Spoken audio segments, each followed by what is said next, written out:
where the Queen was head of state, in the Commonwealth and across the world, a deep sense of gratitude for the more than 70 years in which my mother, as Queen, served the people of so many nations.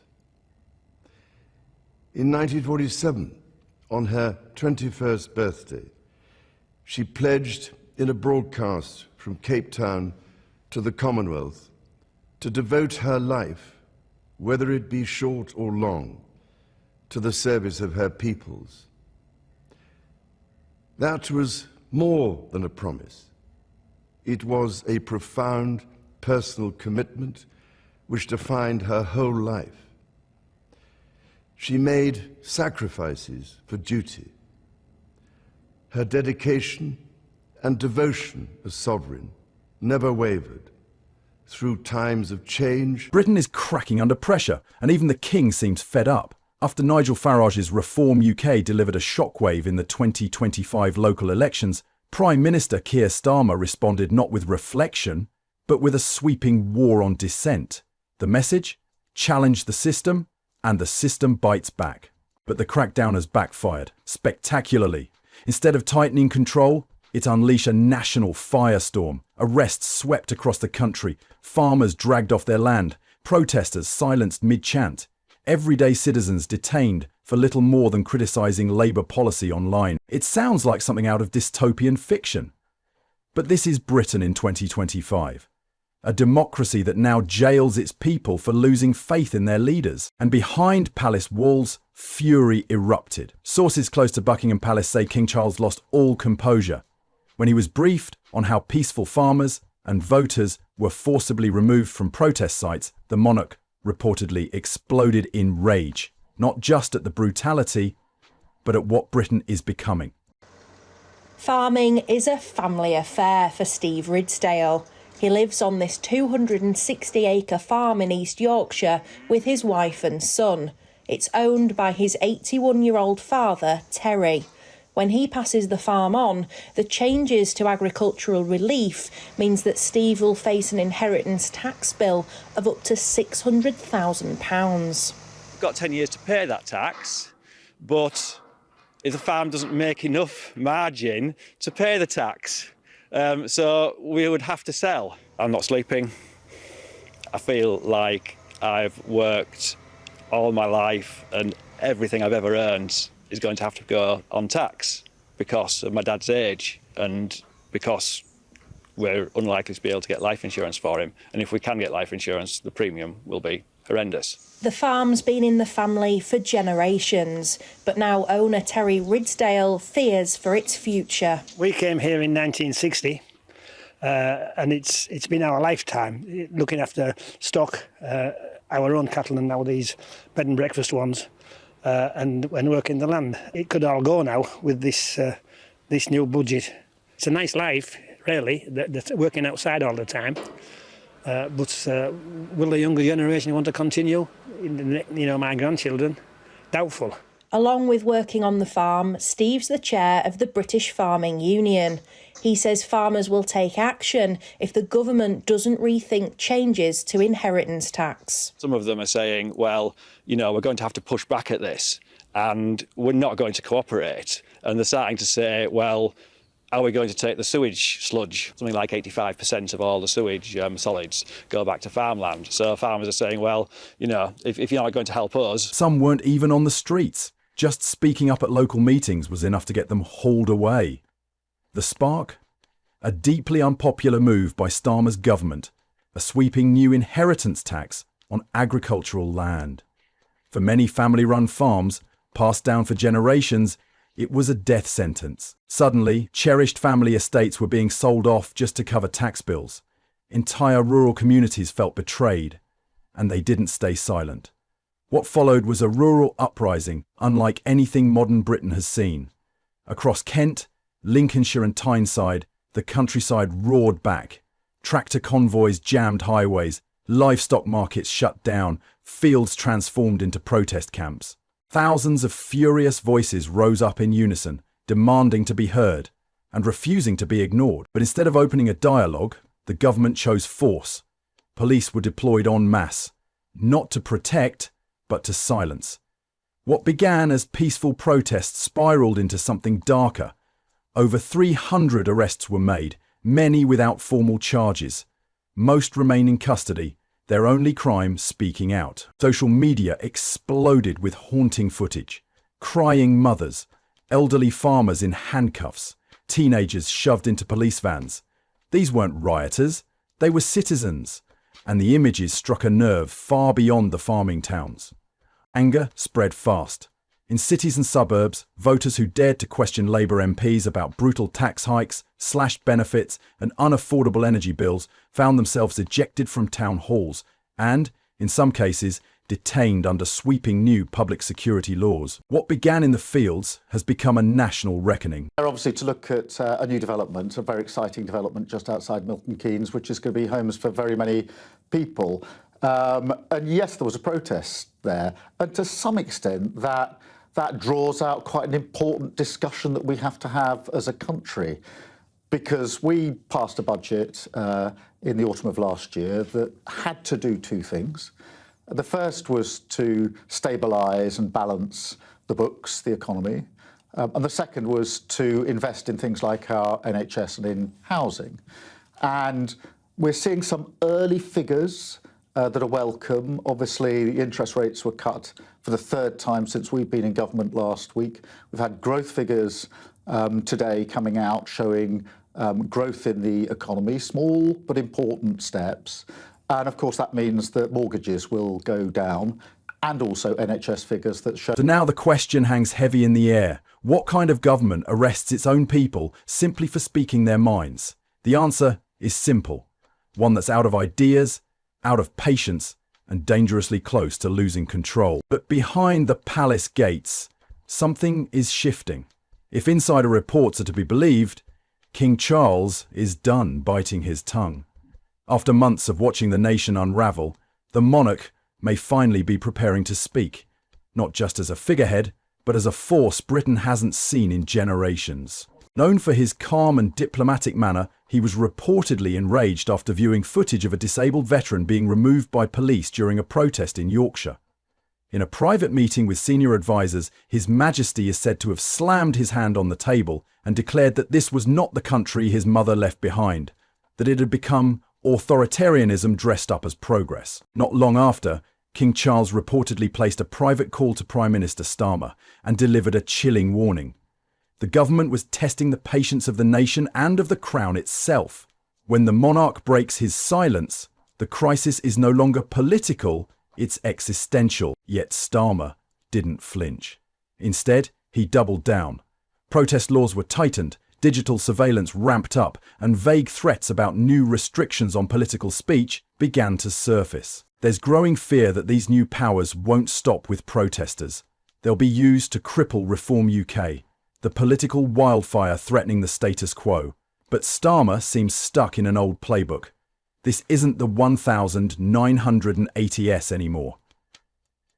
The British public is no longer quietly obedient. Nigel Farage and the explosive rise of Reform UK have shattered the illusion. Millions now see the truth. A two-party system that's become smug, out of touch, and dangerously hostile to anyone who dares to push back. And they're done staying silent. The Reform UK sweep across 10 local councils, including once loyal Labour heartlands, was no fluke. Their victory in Runcorn and Helsby, where voters turned their backs on both Labour and the Conservatives, sent a clear message. The country is ready for a new direction. Labour's reaction revealed more than just panic. It exposed a transformation. The party that once stood for the working class is now presiding over their arrests. In trying to crush dissent, it's only confirmed what many feared. Labour no longer serves the people. It polices them. The same government that once promised to shield the vulnerable now slashes benefits with surgical coldness, all while squeezing modest homeowners with punishing tax hikes. Its energy policy? A chaotic mess, driven more by political theatre than real solutions. By choking domestic oil and gas production, it sent energy bills soaring and left thousands bracing for a winter of cold homes and empty wallets. When ordinary citizens protest, they're smeared as agitators. When farmers speak out, they're painted as tax cheats. and anyone who questions government policy, instantly branded as far right. But the public isn't buying it anymore. The mask has slipped, and people see the truth. Keir Starmer may think he's still in control, but in trying to silence opposition, he's exposed his biggest weakness. The tighter his grip becomes, the louder the backlash grows, and now that backlash is everywhere. Nigel Farage didn't wait. Seizing the moment, he stood outside Parliament and delivered a blistering address to the nation. The arrests of peaceful farmers and voters, he said, weren't just wrong, they were a stain on British democracy. With Reform UK behind him, Farage vowed to restore the people's voice and tear down the bloated machine Labour now uses to crush dissent. And the message is catching fire. It's racing across rural villages and industrial towns, echoed in pubs, markets and factory floors. This isn't about left or right anymore. It's about a population rising up against a system that stopped representing them long ago. Whispers inside Buckingham Palace suggest King Charles is quietly weighing constitutional options, a last resort if the unrest spirals further out of control. His powers may be limited, but one public rebuke from the Crown would be historic, and it could shatter what's left of Starmer's authority. Because here's the truth. You can't govern a nation by criminalising its citizens. You can't arrest farmers, silence pensioners and crush opposition, then expect the public or the press to play along. And you certainly can't suffocate dissent and still demand loyalty. Not in Britain. Not anymore. Keir Starmer mistook Labour's victory for a blank cheque. But it wasn't a mandate, it was a magnifying glass. Now the entire nation is watching, and the cracks in his leadership are growing wider by the hour. The uprising is no longer brewing, it's here. The silence has broken, and even the king has drawn a line in the sand. The real question isn't if Starmer will cross it, it's when. And when he does, what kind of Britain will be waiting on the other side? Meanwhile, Reform UK isn't pulling punches.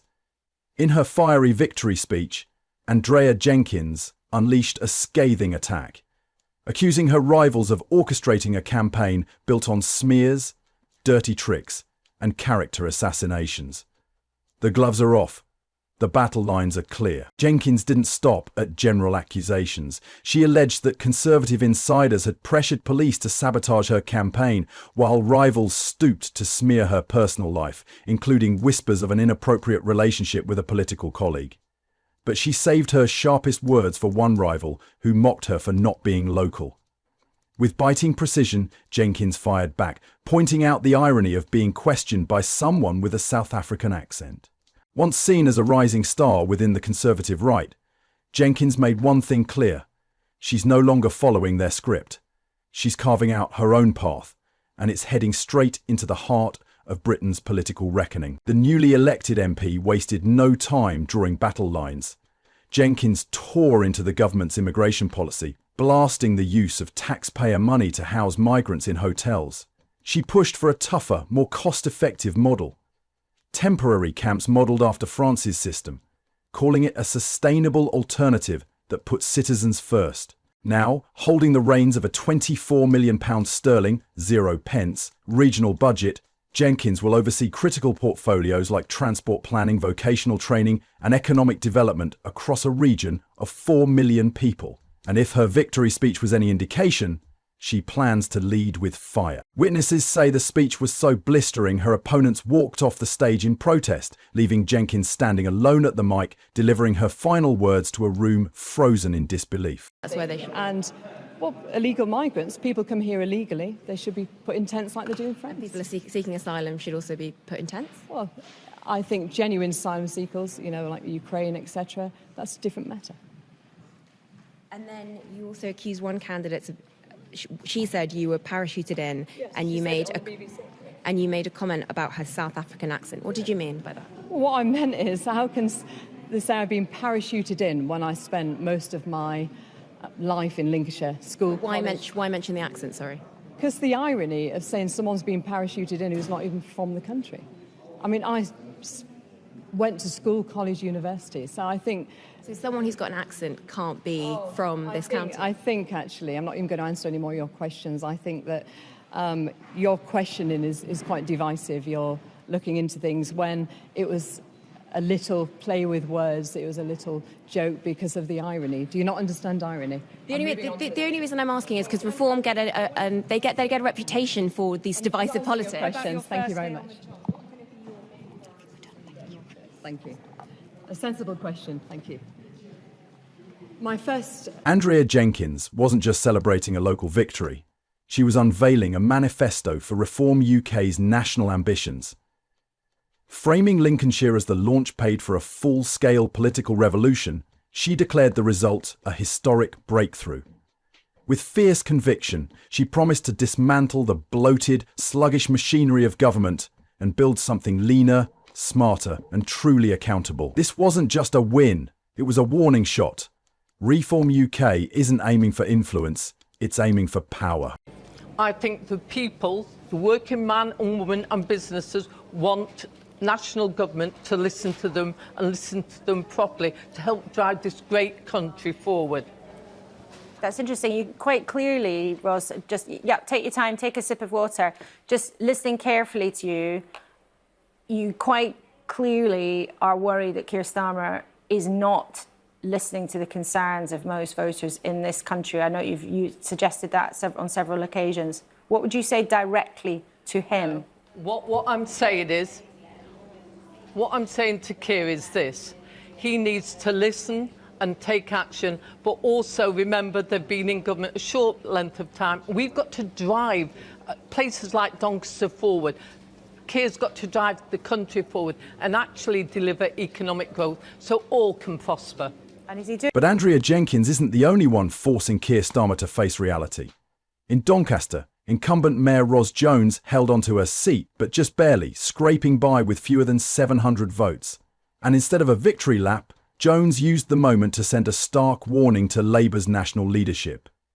You're completely out of touch. There was no sugarcoating it. Jones didn't mince words, didn't spin the numbers. Her message was blunt, and it echoed what millions are already thinking. The party that once spoke for the people no longer hears them. Jones didn't hold back. She tore into Labour's proposed changes to winter heating allowances, slammed the hike in employers' national insurance contributions, and condemned brutal welfare cuts, warning that these policies aren't just numbers on paper, they're suffocating real people. She reminded the crowd that she'd already de-reacted local support funds to keep her constituents from freezing this winter, a move she says the National Party should have led on. And she wasn't done. Jones called out how rising national insurance costs are crushing small businesses, while new restrictions on community support services are driving struggling families to the brink. Her message to Labour's leadership was crystal clear. If you don't start listening to the people you claim to represent, the backlash will only grow louder. This wasn't a celebration, it was a siren, a warning shot aimed straight at the heart of a party that's drifting dangerously far from its roots. It's also undeniable proof that Britain's political centre of gravity is shifting, and fast. The recent election results, combined with King Charles's reported behind-the-scenes actions, mark more than a political shake-up. They're a historic warning. Britain's democratic foundations are under real strain. You can't govern a free nation by handcuffing its citizens and calling it progress. Sooner or later, every government that forgets that simple truth meets the same end. The clock is ticking, and this time, the people aren't staying quiet. If this political firestorm grips your attention, make sure to like the video and subscribe to the channel. We've got more hard-hitting political breakdowns coming your way. Stay tuned.